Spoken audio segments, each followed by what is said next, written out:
Bonjour à tous, c'est Dan et aujourd'hui on se retrouve pour une nouvelle vidéo, une vidéo de vinyle.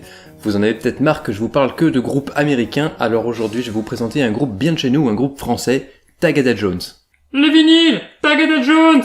Tagada Jones est un groupe rennais formé au début des années 90 et ils ont un style un peu particulier, c'est assez proche du punk hardcore parce que ça va vite et ça envoie bien, et en même temps ils rajoutent des sonorités électro pour donner plus de patates, et puis encore au-dessus, ils ont un son hyper lourd qui lorgne presque du côté du métal. Dans cette vidéo, vous allez pouvoir voir un peu l'évolution du groupe, donc si vous accrochez pas forcément aux premiers albums, vous pouvez peut-être aimer par la suite. Du coup, je vais vous présenter les vinyles que j'ai du groupe, alors j'ai pas tout, mais j'ai quand même quelques pièces assez intéressantes. Et on commence avec Manipuler, leur troisième album sorti en 2001.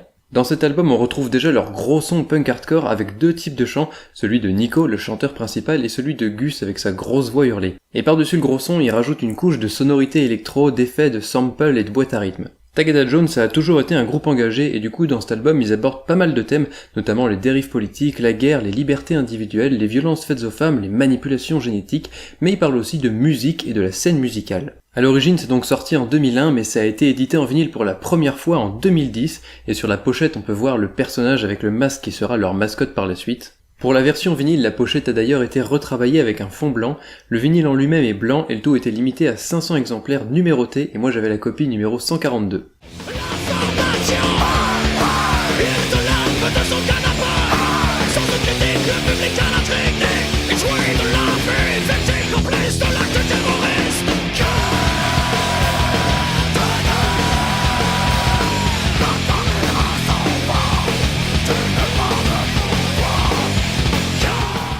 Et on continue avec L'envers du décor, leur quatrième album sorti en 2003. Dans cet album, la prod s'améliore, c'est pas encore aussi bon que maintenant, mais ça a déjà la grosse patate et puis surtout le groupe commence à trouver un son qui ne lâchera plus jamais par la suite. Il y a un petit truc assez différent sur cet album, c'est la gestion de la voix. Nico a enregistré le chant principal 2 fois et on a une prise à droite et une prise à gauche, et ça donne un résultat avec beaucoup de puissance, mais par contre au casque ça fait assez déroutant. Je trouve aussi que les touches d'électro sont bien mieux gérées dans cet album et niveau thème on continue dans la lancée, ça parle de l'économie mais surtout ça parle d'écologie. Et d'ailleurs j'ai l'impression que c'est avec le morceau Echo War que le groupe commence à avoir un succès un peu plus large. Sur la pochette on voit encore le personnage au masque et d'ailleurs la pochette était un tout petit peu différente de la version CD et le vinyle était noir et limité à 1000 exemplaires.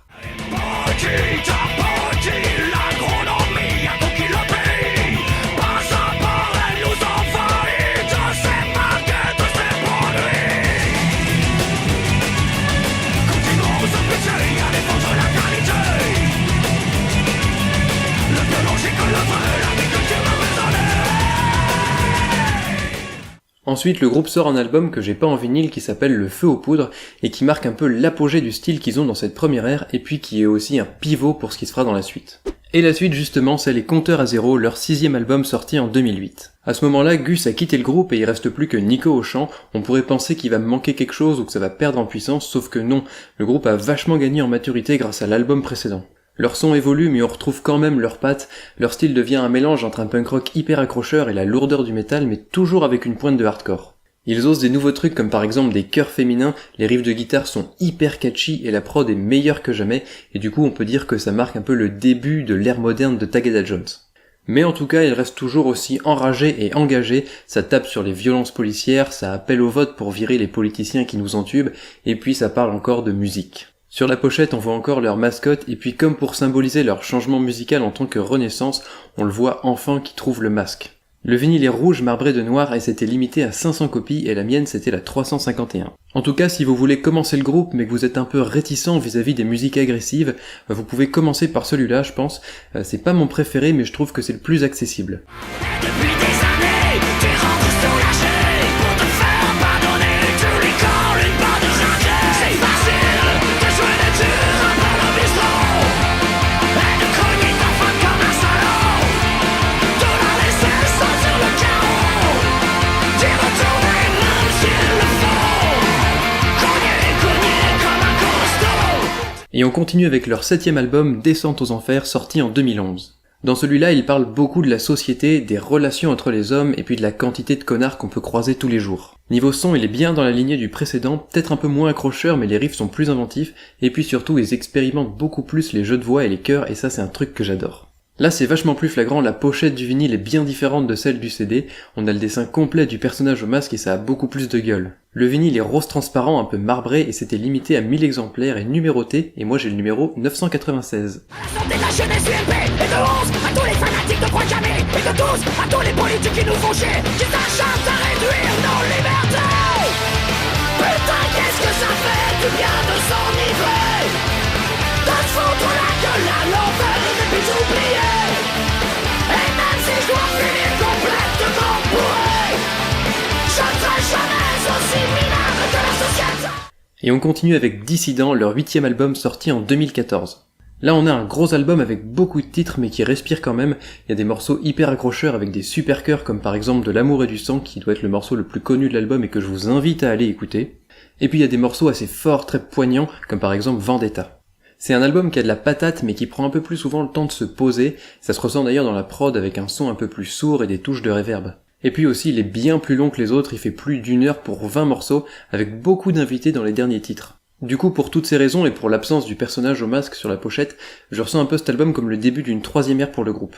D'ailleurs, je vous avais déjà parlé de ce vinyle dans la dernière vidéo des trouvailles en foire au disque, celle de Nancy et de Reims. Du coup, ça fait un très beau double vinyle avec un rouge et un crème marbré, c'était limité à 1000 exemplaires et numéroté, et moi j'ai la 705. Si c'était à refaire, je le dis fièrement, je saignerai encore ce port à blanc. Alors je me demande, que ferions-nous, Monsieur le Président, si c'était le corps de votre enfant qui baigne dans le sang. Et on continue avec leur 9ème album, La peste et le choléra, sorti en 2017. Je disais que l'album précédent se posait, là on retrouve vraiment un groupe hyper enragé avec un son qui emprunte plus que jamais au métal. Il y a énormément de chœurs et de secondes voix qui éclatent et qui sont hyper fédérateurs, il y a qu'à écouter Mort au con qui doit être mon titre préféré de l'album, un album qui sonne vraiment comme un coup de poing dans la gueule. On n'a pas les mêmes morceaux sur le vinyle que sur les autres versions, il y a 3 titres en moins, mais du coup il y en a un en plus qui est dispo que sur le vinyle. Et d'ailleurs je vous en avais déjà parlé dans ma vidéo vinyle de juillet 2017. La pochette du vinyle est différente de celle du CD, il n'y a pas les mêmes personnages, et à partir de cet album, le groupe commence à presser les vinyles en plusieurs versions différentes. Et du coup, j'avais chopé la première édition, le vinyle noir, limité à 1000 exemplaires et numéroté, et moi j'ai la 706. Et toi, t'es là, l'air de rien, à faire semblant d'avoir un peu de chagrin. Et toi, t'es là, l'air de rien, bien trop occupé à te regarder le bout du nez, à te mater trop du cul de ton nombril d'enfant.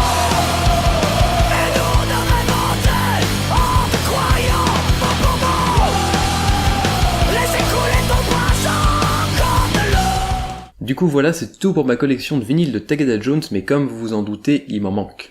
Notamment le mini-album éponyme du groupe, sorti à l'origine en 1995, mais édité pour la première fois en vinyle en 2007, dans un vinyle transparent avec 5 titres supplémentaires. Il y a aussi l'album Plus de bruit, sorti à l'origine en 1998 et édité en vinyle en 2011. Il y a aussi quelques albums live qui m'intéressent, comme par exemple le double vinyle du Live Dissident Tour sorti en 2015, et aussi le tout récent Live au Hellfest enregistré pendant le Hellfest 2017 et sorti en 2018, sorti d'ailleurs en 3 versions différentes, une bleue, une rouge et une transparente. Mais celui que j'aimerais bien avoir par-dessus tout, c'est l'album Le Feu aux Poudres, sorti en 2006, avec une pochette noire et rouge qui est différente de celle du CD qui est blanche et rouge, et dans un vinyle rouge, c'était limité à 500 exemplaires, et c'est mon album préféré du groupe, mais je pense que je suis pas le seul parce que c'est impossible de le trouver à un prix raisonnable. Du coup voilà, c'est tout pour cette vidéo, j'espère qu'elle vous a plu. Si c'est le cas, n'hésitez pas à mettre un petit pouce bleu ou à laisser un commentaire. Dans les commentaires, vous pouvez aussi me laisser des suggestions sur des vidéos vinyles à thème que vous aimeriez voir, ou alors si vous souhaitez vous débarrasser d'une de vos copies de Le Feu aux Poudres.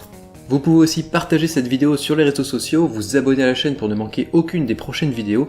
Dans la description, vous trouverez des liens pour nous retrouver sur tous les réseaux, Facebook, Twitter, Discogs. Et en attendant, je vous dis à la prochaine et je vous fais des gros bisous. Et les touches de reverb, quand je parle comme un con, c'est ouf. Et on continue avec le... Ah putain, j'arrive pas à parler. Je disais que l'album précédent se posait, mais vers du...